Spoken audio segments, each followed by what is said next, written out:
Later this week, you'll probably get your little ones dressed up and take them out to trick or treat. Of course, parents may have some concerns about keeping their kids safe and healthy this Halloween.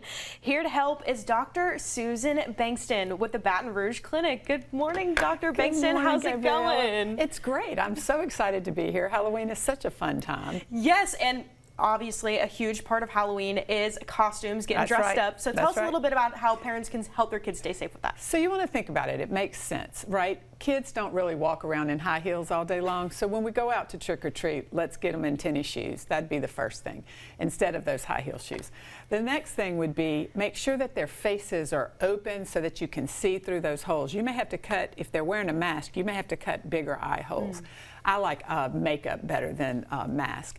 And then you don't want anything too drapey. I love the Elsa dress, don't get me wrong, but when it's got that train back there, and if you walk past a lighted jack-o'-lantern, especially if y'all are using real candles, I vote for the battery-operated ones, but that dress may catch on fire, especially if it's a homemade dress. Most of the costumes are flame retardant, but if you're doing homemade stuff, which I do love, you could get dangerous, so be careful. Yeah, especially when you're walking around from house to house trying to get all the candy you can. That's right. There's also some safety to be told about collecting all that candy before you eat it, right? So I always have rules. So one, no eating on the route. You know, even if you're hungry, whatever, eat dinner before you leave, but no candy on the route, because mom and dads get home, pour it all out, look through things. Couple of items. One, any open packages, those have to go. Number two, look at your child's age. If you're 3 and under, you don't want anything hard candies that they might choke on. I had a child this week have to get some cashews vacuumed out. Oh, so no. Things do happen, so always look at those candies.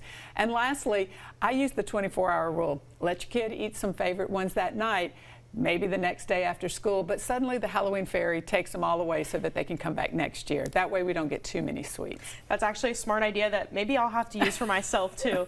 Any other quick safety tips that parents should know about for the night? Yeah, always let the child approach you, because sometimes you might be dealing with, say, an autistic child or something that is getting out, which is good for them, but let them approach you.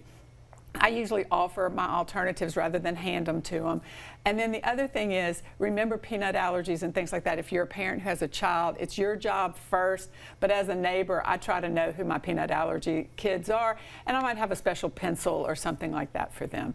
But overall, have fun. Traffic is a big thing, guys. 1 parent, 2 kids max. Everybody has a buddy. Hold hands and put lots of lights on your kids' costumes so you can find them easily in the dark. Glow sticks are always a fun way to convince them to wear it, for sure. Absolutely. Well, thank you so much for joining us, Dr. Bankston, Thank you. for those important safety tips so everyone can have a safe and happy Halloween.